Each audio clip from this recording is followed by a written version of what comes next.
plus beaux moments et les plus beaux souvenirs de mon enfance, je crois que ça a été autour d'une table, avec ma famille, avec mes amis.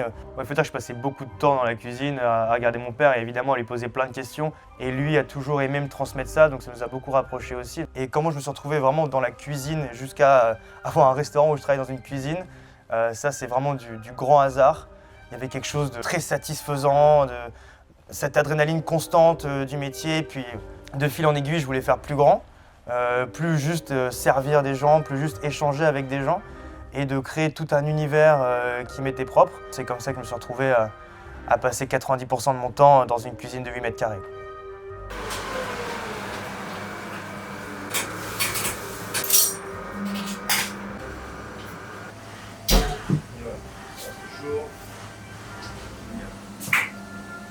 Le pain. Est-ce que je serais ravi si ma mère elle va bosser ce matin pour acheter des patates?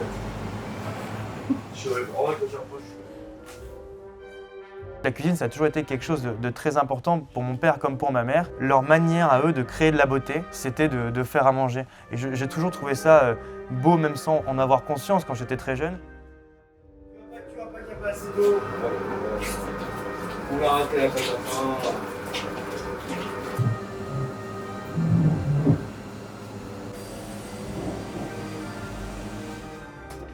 Il n'y a rien qui me menait à la cuisine, mais absolument rien. Je suis arrivé à Paris pour des études d'économie à la Sorbonne. J'ai vraiment pas fait long feu. Je suis arrivé dans la cuisine avec un parcours mais tellement en zigzag. Et un jour, à 2 h du matin, extrêmement ivre, sur le comptoir d'un bar du 6e arrondissement, j'ai dit à la patronne, j'ai besoin de boulot, est-ce que tu cherches pas un serveur?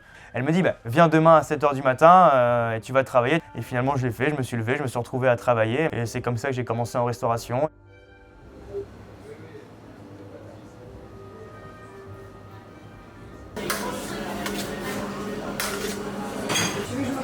Ou que je coupe les patates? Plusieurs. Hein? Là, je vais retourner le faire. Non, non, non. Des patates, 2 patates.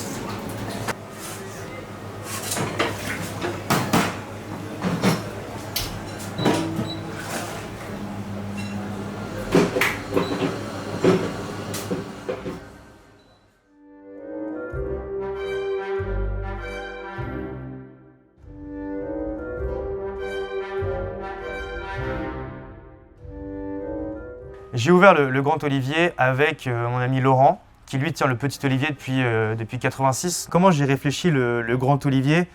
C'est très simple, on est 4 à faire partie de ce projet. On a une passion commune de la musique, on a tout construit autour d'un piano, un quart de queue blanc, et on voulait construire le restaurant autour de tout ça. Et le concept en lui-même, on n'y a jamais vraiment réfléchi, à part la simplicité et du partage.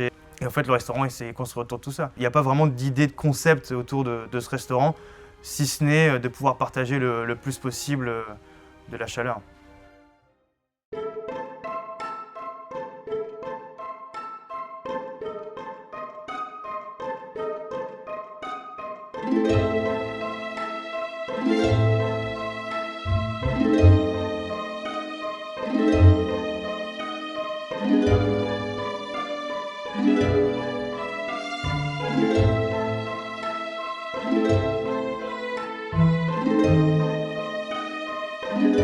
Au Grand Olivier, je travaille seul. Il y a des gens qui viennent m'aider, mais la plus grosse partie, c'est moi qui le fais.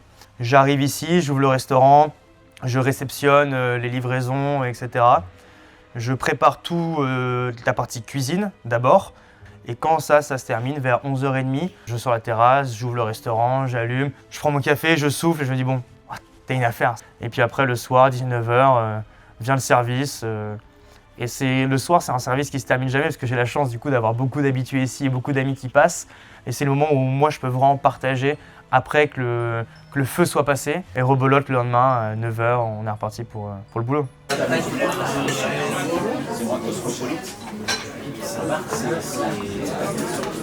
Non, non, c'est sympa.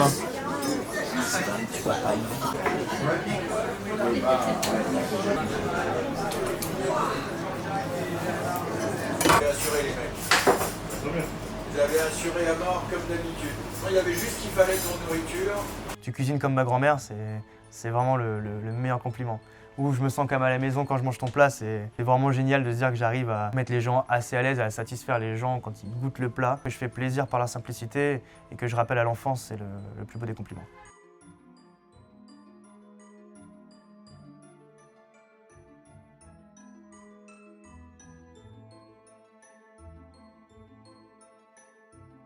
La clientèle au Grand Olivier, c'est très amusant. On a des gens de toutes les origines, tous les milieux sociaux, c'est pas vraiment l'important. Et ce qui est encore plus marrant, c'est que je dois faire la bise à plus de la moitié des personnes qui rentrent dans mon restaurant. Mais tous les gens qui viennent ici ont soif de faire des rencontres, de découvrir, et je pense que l'amas de cœur qu'on a ici doit être très gros.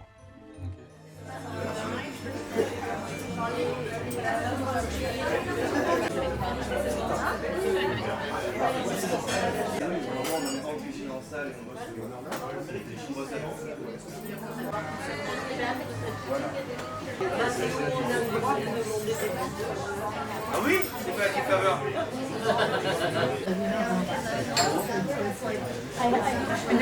Deux cochons, un poulet, deux saumons. Tu peux tout envoyer.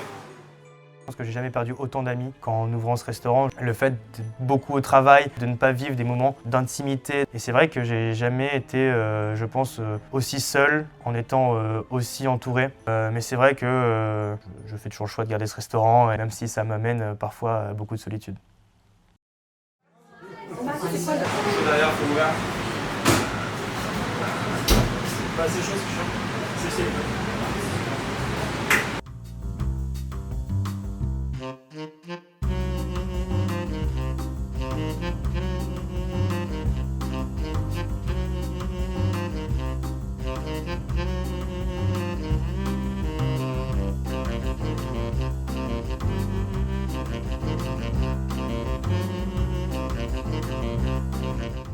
J'ai pas de grands messages en globalité, de choses qui marquent comme un philosophe qu'on irait citer. Moi, j'aime les choses simples, c'est ce qui se ressent dans ma cuisine. J'aime le partage, et j'ai juste envie que la sensibilité que j'ai aux choses simples, la sensibilité que j'ai à la beauté en règle générale soit partagée par le plus de monde possible. Parce qu'à partir du moment où on ressent ces choses-là, et surtout dans les choses simples, tout paraît magnifique. Et encore une fois, une nappe, un plat, un goût, quelque chose qui ramène à l'enfance, une Madeleine de Proust, tout ça, toutes ces petites attentions, toutes ces choses simples qui est juste, à la base quand même, manger c'est quelque chose de très naturel. Enfin, on mange pour survivre, pour vivre, on mange pour vivre. Et là, de passer, de sublimer cette chose très primaire, je trouve que c'est le propre de l'homme. On a quitté l'animal pour sublimer les choses et pour créer de la beauté et pour en être sensible. Donc si j'ai pas de grands messages, juste des grandes attentes, et j'aimerais que le nouveau Rodin soit dans une cuisine.